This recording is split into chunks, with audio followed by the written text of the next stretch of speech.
Dr. Gonzaga and Andabati, thank you for joining us this evening. And we want to start by understanding what happens in this place here, what scientists refer to as a cryobank. We store both the sperms, we store eggs, but we also do store other things like embryos after the eggs have been fertilized, but we also store some tissues from the ovary for those who need, and also some tissues from the sperms. So usually the specific lineup depends on the situation, but by and large, there has to be an indication. So they go through clinical evaluation. For those who want to store, for example, sperms, there's usually some indication. Either the man is going to undergo cancer treatment, or he is thinking about doing his fertility life or reproductive life later in future, so he wants to store for future use, or he's going to undergo some operation, like operations on the prostate, or he's going for what he considers a dangerous mission, like to go and work in the mines for a long time, or he's going to work in a chemical factory, or he's going to a war zone, like for the soldiers. So the person comes, we do the evaluation, we do the general health check, and then they provide the sperm, and we first check to ensure that their sperms are in a good state. Take us through the process. How do these samples come into this place? For example, if you're picking the sperm sample or even the egg, what does it look like? Yeah, so the entire setup in this room is designed to allow a very smooth flow of the process. Now, for example, that window right up there, it connects to another room beyond, which is where we remove the eggs from. Now, when the eggs are removed from that room, we call it egg pickup room. The eggs are passed through this window, and this is where they first arrive. So here, the person called the embryologist or the laboratory specialist will look through the fluid which has the eggs and pick up those eggs. So here the eggs are raw and they are picked up. Now when they are picked up, they are washed with a clean fluid, and so all those debris are cleaned out. Then from there, they are taken here for some short incubation, just to make them recover a bit before the further steps of fertilization. Now, once they have recovered a bit, they are brought again to here, where they are either mixed with the sperms, and once they are mixed with the sperms, then they are taken to those upper incubators where fertilization occurs. Now, for the sperms, they come from the other side, the sperm processing room, that side, and when the sperms are processed in that room and they are ready, they are brought here to this desk for examination. So if the process of fertilization is that of mixing the sperm with the egg so that the egg picks the sperm that is supposed to fertilize it, they are mixed here and then taken to the incubator.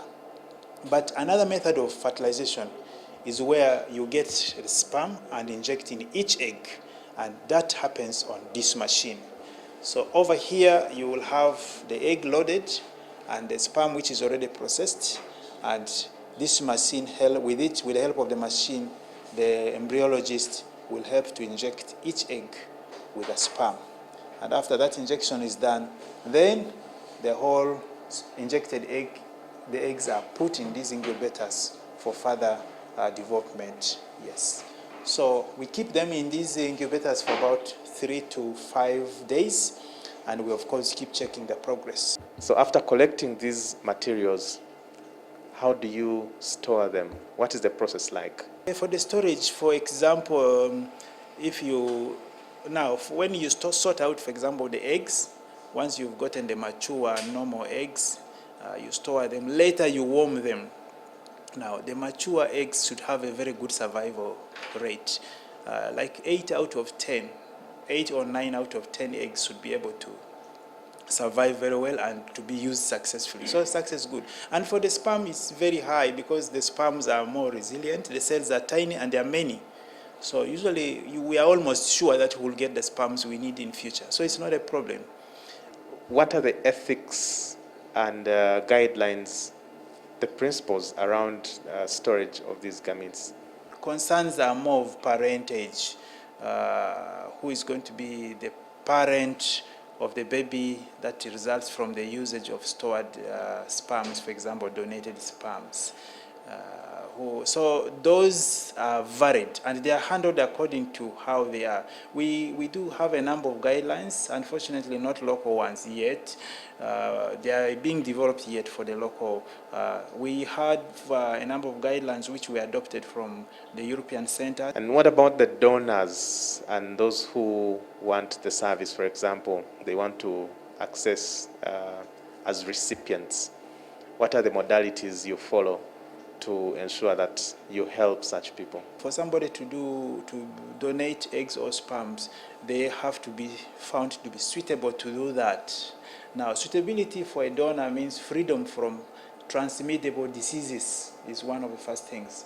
We're talking about HIV, genetic diseases, and some other diseases which you can transmit to the offspring. We screen them for that. We screen for sickle cell and all this. But also we screen our donors for IQ. They have to undergo IQ test because we know there might be questions related to this, but of course who wants to have offsprings who are not very sharp? I mean, they have to go through that.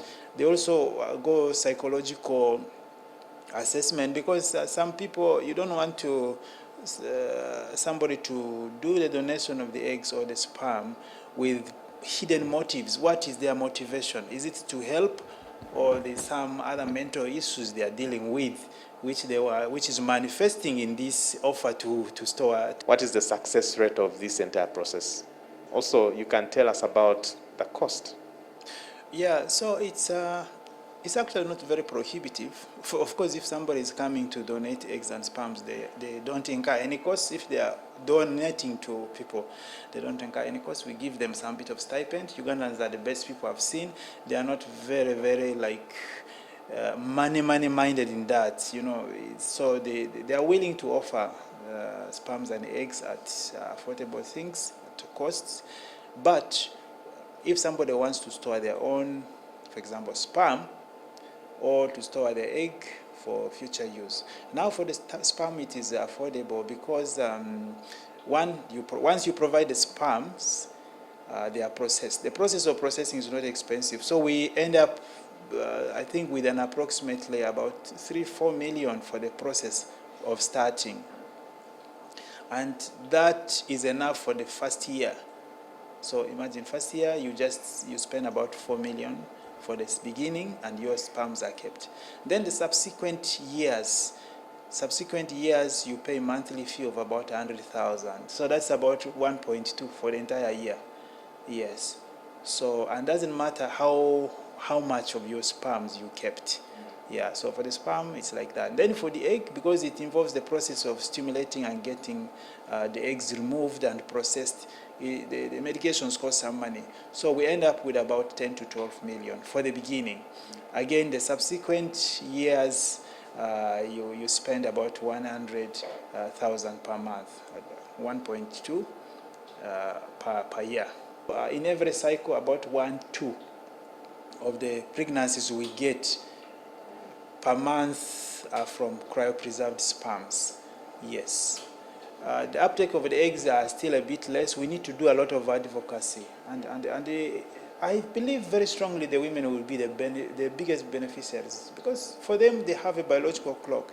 There is a beginning and the end of the reproductive life. Part of our team is allocated to follow up these donors. And we have a dedicated section, even a room where we screen these donors. So we don't just allow them to go around suffering like that. So we have some bit of segregation of the services. They don't enter the general pool. So we have somebody who can follow them even on phone. Yes. So they don't get lost in the general pool. Yes. And then donor matching for the recipients. Luckily enough, from the technical point of view, there is no rejection of sperms or eggs and embryos. But for the outcome, the offspring, we usually match features, what we call phenotypic matching. We have a concept where we know certain key features on an individual, and those define the person. For example, the height range, the skin complexion, the shape of the face, the shape of the ears. So we match all those, and we even score them objectively. And so somebody must be very close to their donor to be able to use the donor eggs or sperms. Thank you very much, Dr. Gonzaga and Andabati, for your time.